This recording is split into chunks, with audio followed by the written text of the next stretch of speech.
Как сообщает информагентство, заместитель председателя Совбеза Российской Федерации Дмитрий Медведев проголосовал на выборах в Госдуму онлайн. Голосуют и в Чувашии, но, правда, не онлайн, не дистанционно, а своими ногами приходят на избирательные участки. О том, как это сделал депутат Государственной Думы Российской Федерации Анатолий Аксаков, наш следующий материал.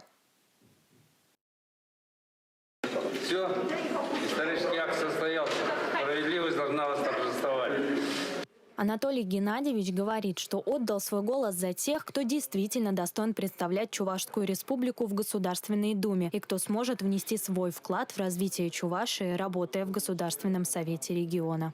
Естественно, вот эта новая команда, я уверен, она придет, сможет сделать очень многое для того, чтобы Чувашия стала ведущим регионом России.